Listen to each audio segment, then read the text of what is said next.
बिस्मिल्लाहिर्रहमानिर्रहीम। News and views with Hasnain Khwaja के साथ मैं हूं हसनैन ख्वाजा। उम्मीद है कि आप सब लोग खैरियत से होंगे। नाज़रीन, chief of army staff general Qamar Javed Bajwa पिछले दिनों जो सैलाब की सूरत हाल थी तो इस पर फ्रंट फुट पर थे और हमने देखा कि वो बलूचिस्तान के दौरे पर भी गए, केपी का भी दौरा किया उन्होंने, सिंध का भी दौरा किया और जनूबी पंजाब का भी दौरा किया। इसके अलावा पाकिस्तान में सैलाब से जो इमदादी सरगर्मियाँ थीं वो सबसे ज़्यादा पाक आर्मी ने उसको टैकल किया। पाक आर्मी ने सैलाब से मुतासरा इलाकों में जाकर इमदादी सामान पहुँचाया और इस इमदादी सामान के दौरान तरसील के दौरान हमने देखा कि हम एक बहुत ही प्रोफेशनल, एक बहादुर officer lieutenant general Sarfraz Ali, corps commander Quetta, वो अपनी जान का उन्होंने नजराना भी पेश किया और वो शहीद भी हुए। दीगर उनके साथ अफसरान भी इस हेलीकॉप्टर क्रैश में उन्होंने जाम शहादत नोश किया। नाज़रीन, जनरल कमर जावेद बाजवा साहब ने अपनी पूरी कोर को, पाक आर्मी को ये हिदायत की कि वो सिविल एडमिनिस्ट्रेशन के साथ मिलकर जो सैलाब से मुतासरा इलाके हैं वहाँ पहुँचें और इमदाद उनको पहुँचाएँ, एक एक बंदे को रेस्क्यू करें। हमने देखा कि सैलाब से मुतासरा इलाकों में जो टूरिस्ट फंसे हुए थे, मुल्की गैर मुल्की, उन सबको भी वहाँ से रेस्क्यू किया गया। जनरल कमर जावेद बाजवा सैलाब से मुतासरा इलाके की जो इमदादी सरगर्मी है उसकी बरह रास्त आप समझ लें एक लिहाज से वो ख़ुद इसकी मॉनिटरिंग कर रहे हैं और उनको लम्हा बलम्हा सूरत हाल से अपडेट भी किया जा रहा है।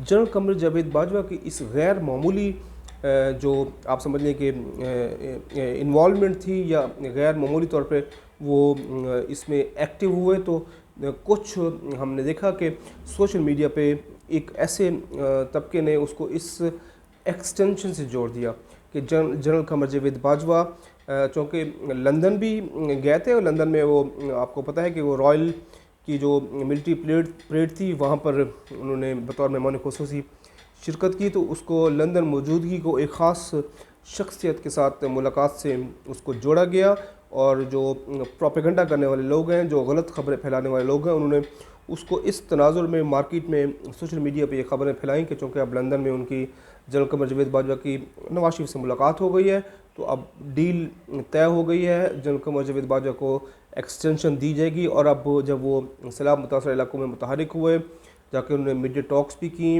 और चीज़ों का मॉनिटर भी किया, तो उन दो खबरों को जोड़ के देखा गया।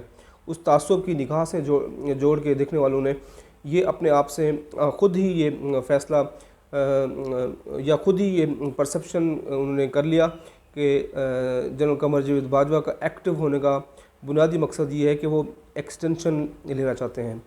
लेकिन हम आपको बताएं कि जनरल कमर जावेद बाजवा किसी किस्म की कोई एक्सटेंशन नहीं लेना चाहते और वो बाइज़्ज़त तौर पर अपनी एक समझ लें कि ये फेयरवेल उनके दौरे चल रहे हैं सैलाब मुतासरा इलाकों में इमदादी सरगर्मियाँ। Definitely army chief general Qamar Javed Bajwa या कोई भी आर्मी चीफ़ जब भी पाकिस्तान में कुदरती आफत का सामना हो तो फ़ौज हमेशा फ्रंट फुट पर होती है, तो ये उस एक सिलसिले की कड़ी है। इसको किसी दीगर चीज़ के साथ मेरे ख्याल में जोड़ने की कोशिश ना की जाए, क्योंकि DGISPR अपनी प्रेस कॉन्फ्रेंस में भी ये वाज़ेह तौर पर ऐलान कर चुके हैं और हमें भी इतलात यही हैं कि army chief general Qamar Javed Bajwa किसी किस्म की कोई एक्सटेंशन नहीं लेना चाहते और अपनी मुकर्ररा मुद्दत पर वो सबकदोश हो जाएंगे और चेन ऑफ कमांड हुकूमत जिसको भी आर्मी चीफ़ अब लगाएगी उसको सौंप कर बाइज़्ज़त तरीके से वापस घर चले जाएंगे। अब नए आर्मी चीफ़ की तैनाती के हवाले से भी हमें यही इतलात मिल रही हैं कि एक ड्यू प्रोसेस है वो स्टार्ट हो गया है। अब बाल जो है वो हुकूमत के कोर्ट में आ चुकी है। इस मरतबा आर्मी चीफ़ की तैनाती के लिए क्या एक नया फार्मूला हो सकता है, क्योंकि माजी में हमने देखा अगरचे पाकिस्तान में जो सबसे ज़्यादा आर्मी चीफ़ की तैनाती का जो एजाज़ है वो नवाज शरीफ को है। यूसुफ रज़ा गिलानी आर्मी चीफ़ तैनात नहीं कर सके, वो बल्कि आर्मी चीफ़ की एक्सटेंशन उन्होंने दी। इमरान खान भी आर्मी चीफ़ तैनात नहीं कर सके, उन्होंने भी आर्मी चीफ़ की उन्होंने एक्सटेंशन की थी जनरल कमर जावेद बाजवा की। यूसुफ रज़ा गिलानी ने बतौर वज़ीर आज़म जनरल इशफाक परवेज़ कियानी को एक टेन्योर के लिए एक्सटेंशन दी थी। नवाज शरीफ 3 मरतबा आर्मी चीफ़ तैनात करने का उन्हें ये एजाज़ हासिल है। सबसे ज़्यादा वो ये आर्मी चीफ तैनात कर चुके हैं। मुशर्रफ को उन्होंने तैनात किया, राहल शरीफ को तैनात किया, जनरल कमर जावेद बाजवा को उन्होंने तैनात किया।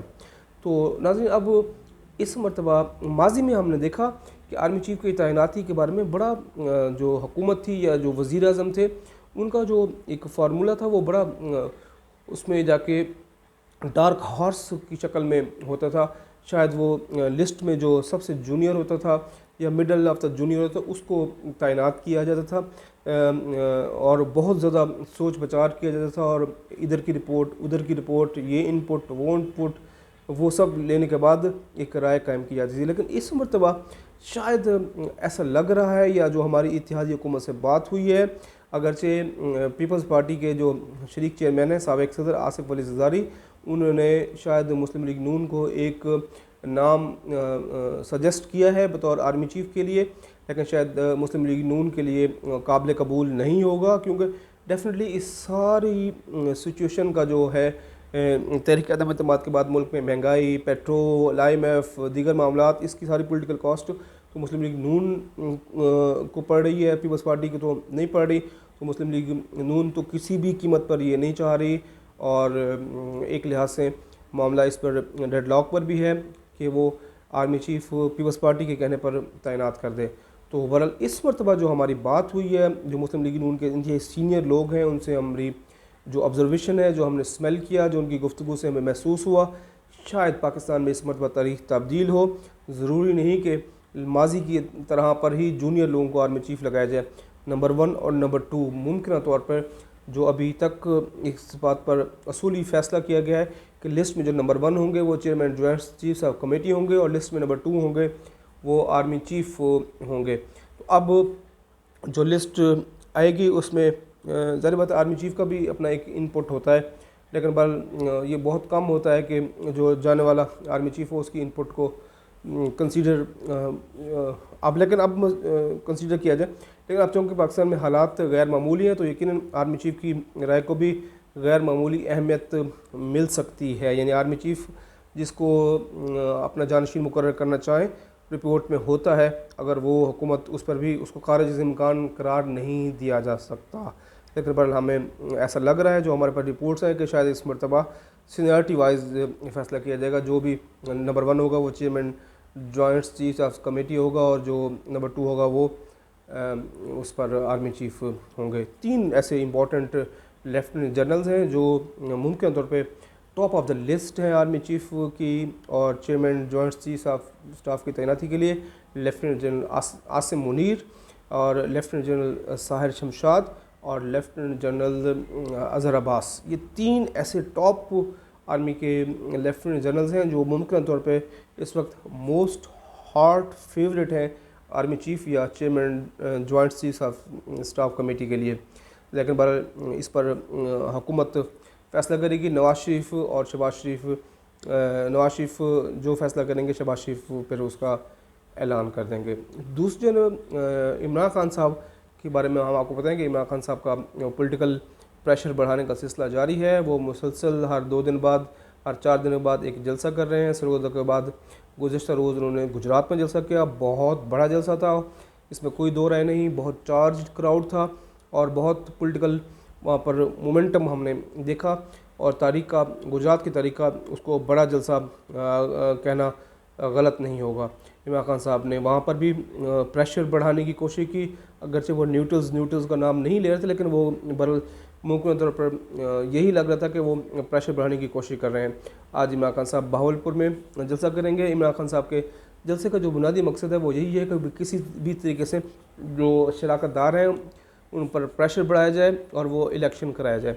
अब पाकिस्तान में जो सैलाब की सूरत हाल है उसके बाद ऐसा नहीं लग रहा कि फ़ौरी तौर पर इलेक्शन के लिए कोई तारीख का ऐलान कर दिया जाए। लेकिन बहरहाल इमरान खान साहब 2 प्रेशर बढ़ाना चाहते हैं। एक तो इलेक्शन की तारीख का ऐलान हो जाए, दूसरा मुमकिन तौर पर उनकी जो नाअहली के बारे में बातें हो रही हैं, जो उन पर केसेस हैं, इस्लामाबाद हाई कोर्ट में कंटेम्प्ट केस है, इलेक्शन कमीशन के पास कंटेम्प्ट केस है, तोशाखाना रेफरेंस केस है, तो इस पर इमरान खान साहब किसी भी तरीके से ये प्रेशर बढ़ाना चाहते हैं ताकि उन तक कानूनी पेचीदगियाँ उस पर दबाव बढ़े और वो उनको नाअहल ना किया जाए।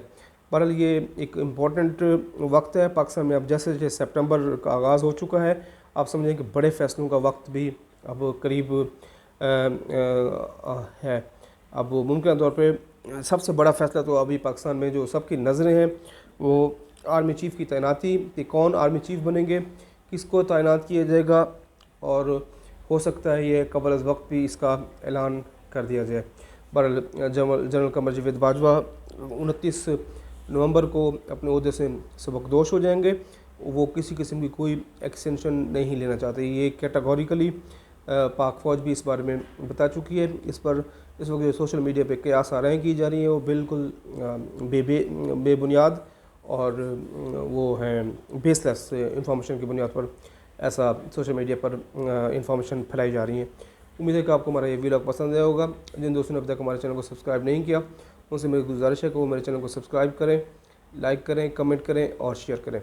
आज के लिए इतना ही। अपना, अपने दोस्तों का, रिश्तेदारों का, फैमिली का, सबका बहुत ख्याल रखें। तब तक के लिए अल्लाह हाफ़िज़।